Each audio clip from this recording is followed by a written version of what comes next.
What's going on, everybody? Welcome back to the channel. It's been an insane week for the boy. This next one is going to be even crazier by the looks of it. Steelers just traded for DK Metcalf. Looks like they're going to be keeping me busy, but I'm really excited about it. Excited about the content that I'm going to be able to bring to you guys. I was able to, before the news broke, knock out just one more free agency video notes for you guys just before we get things kicked off on Monday. I want to warn y'all. This is for the real sickos only. Okay. This is a companion video for the wide receiver and cornerback target videos that we've already done. Okay. So I'm going to talk about several different players. I think I got like 8 or 9 guys kind of wrote down in my notes as potential targets. These are going to be non-wide receiver cornerbacks. So if you haven't watched those videos, you either need to do that right now before you get into this one, or after this one, and everything will make sense. So we got a couple starters in here. We got some depth pieces and then some flyers that I'm particularly interested in, obviously. So we're getting, really into the weeds here, try to find some sleeper fits and best connections. If you guys would do me a favor, please hit that like button, subscribe, drop me a comment.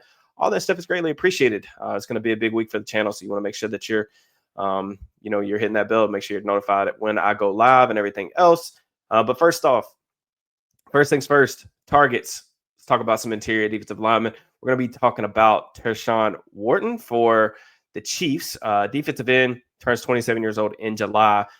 This dude was an undrafted free agent out of Missouri S&T, I believe, like a D2 school. He's turned himself into a really solid pro, really solid rotational player for Kansas City in that front seven. Incredibly disruptive pass rusher last year. I think he signed back to the Chiefs for the vet minimum, but it looks like he's going to hit the open market this time around. He's got a deep bag of pass rush moves, man. 2-hand swipe, loves the club rip. But what I really like is the lateral agility that he moves with, man. He can kind of transverse gaps really quickly to get on blockers' edges, can cross face, and he's got just enough power as a rusher to kind of keep guys off balance and keep them honest. He plays really hard on a snap-to-snap basis. That's something that I always look for when I'm talking about guys that play on the Steelers front. Their best players, Cam Hayward, TJ Watt, play with incredible effort, red-hot motors. I want to see the same thing from the guys that are going to be playing around them. Ward brings that. I've even seen him run plays down from behind, but I've also seen him run down screens like 20 yards down the field. So it's awesome to see that stuff. He's more of a gap penetrator that really just wants to get upfield. He has some really quick wins in the run game as well. I would say he's still probably a below average run defender overall. He can get kind of washed out of gaps. Double teams give him some trouble because he is a little bit lighter. They only list him at about 280 pounds. I would say that he probably plays a little bit heavier than that, but yeah, that's kind of what the player that he is. Think of him as kind of a healthy Larry Ogunjobi, or maybe what Larry was supposed to be for the Steelers when they signed him, just a guy that wasn't really able to live up to the contract that they gave him. But that's kind of the player that you get here, just somebody that can have some quick wins up front, get into the backfield, wreak some havoc. I don't know about the contract demands for Wharton. There's some places out there like PFF, SpotCheck. They've got him around like $7 million per season, 2 to 3 years, something like that. And I think that is more than fine. Of course, the large caveat there is that they do end up moving on from Larry O, who has a roster bonus due on the 15th of March. We'll see if that actually ends up happening. But I would much rather this player than Ogunjobi in a vacuum, even if the cost was exactly the same. I think it might end up being a little bit cheaper. So, yeah, I'm a fan of his game. I was pretty surprised by his film. Got a recommendation on him, and it turned out to be a good one. So, next player that I'm going to talk about, another starting caliber player, is Bobby Brown.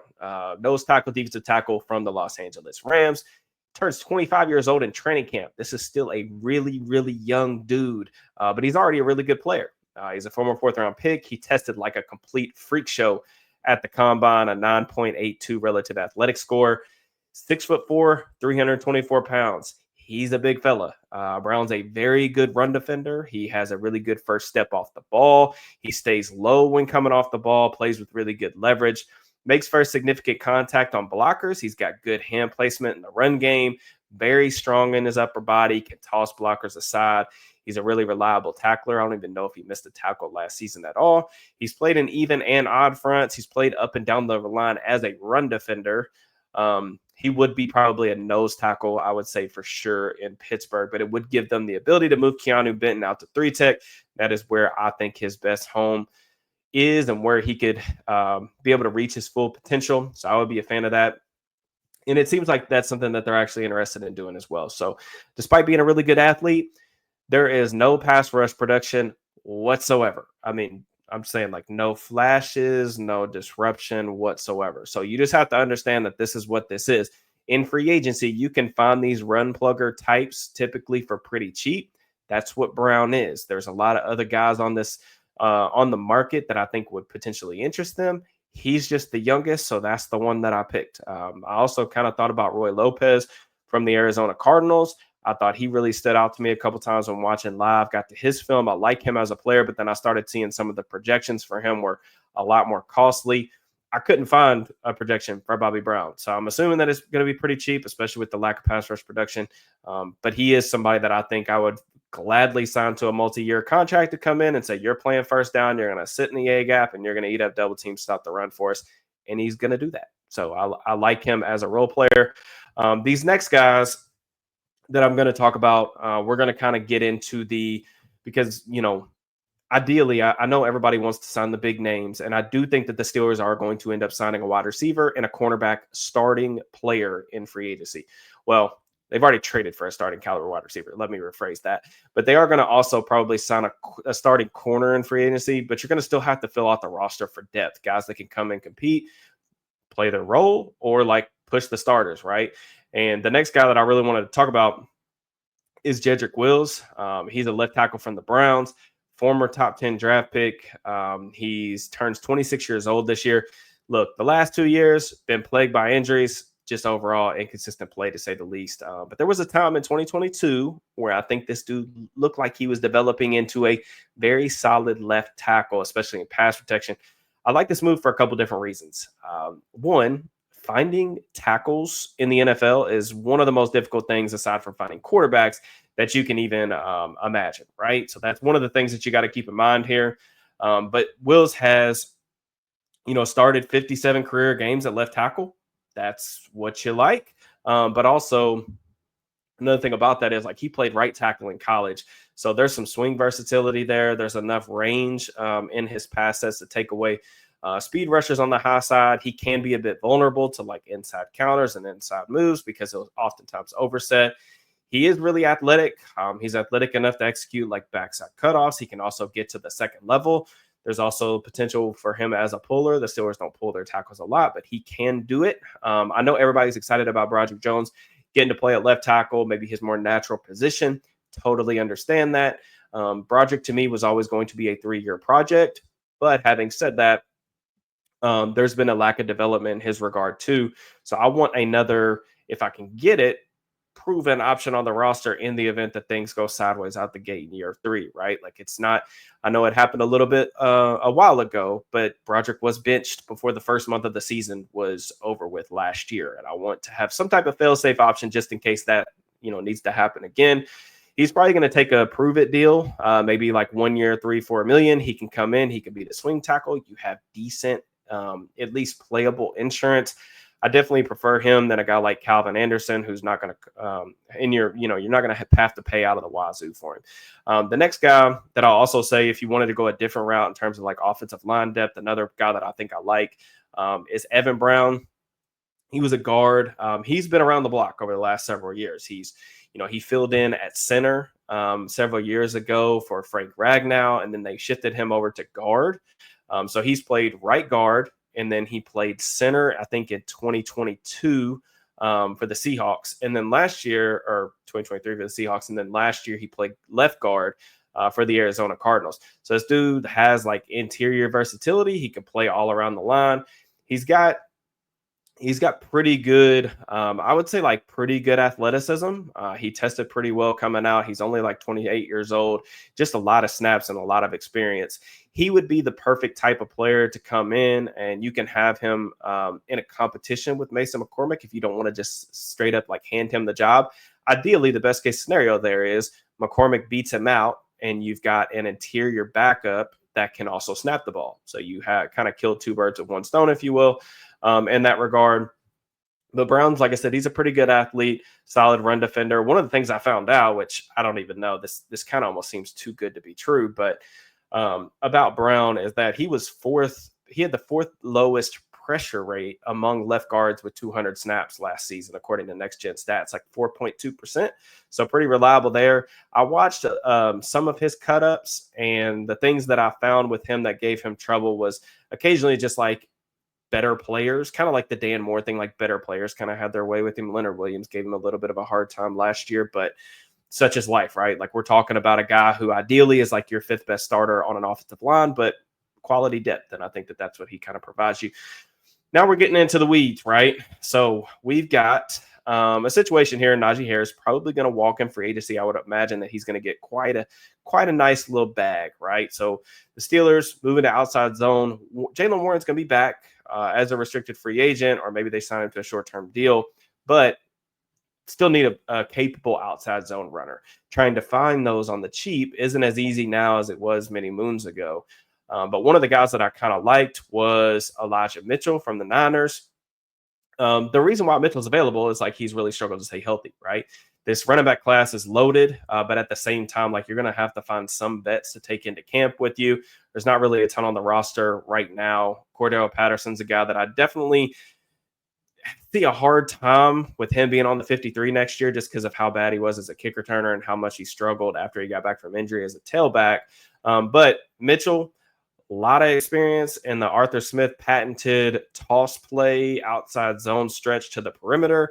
He's got excellent speed, ran in the 4.3s. I think even with some of the injuries with the soft tissue stuff, the dude can probably still really burn. He didn't play this past year because of a hamstring injury that he suffered, but way back when in 2021, I realized that's a long time ago, he did have over 900 yards when the Niners were more of an outside zone-based rushing attack. So acceleration, top gear speed, it's kind of what you look for. If you're talking about, finding a Steelers back this offseason, I would prefer them to either have some type of wide zone experience and or explosive play capacity. Mitchell, in theory, has both of them. It's going to be a veteran minimum type of deal that he takes. Maybe somebody gets crazy and offers him a little bit of incentives or something like that if he was able to stay healthy. But I like to bring him in on like kind of a vet minimum contract and just bring him to camp. See what happens if he's healthy. I think he could be a good player. If he's not, there's nothing. It doesn't cost you anything to move on from him. So it's kind of one of the guys I like. Second option here, like I said, we're getting deep in the weeds, is going to be Trey Sermon. 6 foot, 215 pounds. This is the big physical runner that the Steelers typically gravitate towards in the backfield, right? You think about all their guys that they've typically had as the bell cow, even though that's kind of fading away a little bit in the modern NFL. The Najee Harrises, the Rashard Mendenhalls, guys like that. This dude's he's got good size. The best game of his career actually came against the Steelers in 2023. He ran for 88 yards on 17 carries while filling in for Jonathan Taylor. What I really recall about his game is that he finishes runs with physicality. Like I said, he torched them a couple of years ago. He tends to fall forward for additional yards after contact. He's not the most explosive guy in the world, but he is somebody that's a pretty quality back, will get what's blocked for him. Like I said, has good size. What kind of swayed me into including him on this list was just that he ran some outside zone stuff last year, but he's probably best suited, in my opinion, for more inside zone. And that's kind of dependent on, if Justin Fields is back in the fold next year. We don't really know who the quarterback's going to be at the time I'm recording this. They'll probably sign somebody by the time this actually uploads to YouTube. But, if Fields is back there and you want to get into some more of the zone read world, I actually think that Sermon's a pretty good fit. They played together at Ohio State, so there's some familiarity there as well. The Steelers did have some interest in him coming out of the draft. So that's something to keep in mind of. And again, he's another guy that's going to be extremely, extremely cheap. And that's the thing. I don't really want to spend a lot of money on the running back market just because the draft is so good. You're going to be able to find guys in the fourth round that can come in and take carries. But I do think you need to find somebody in free agency just to take the camp with you. And if you get something out of either one of these guys, then I'd be really happy with that.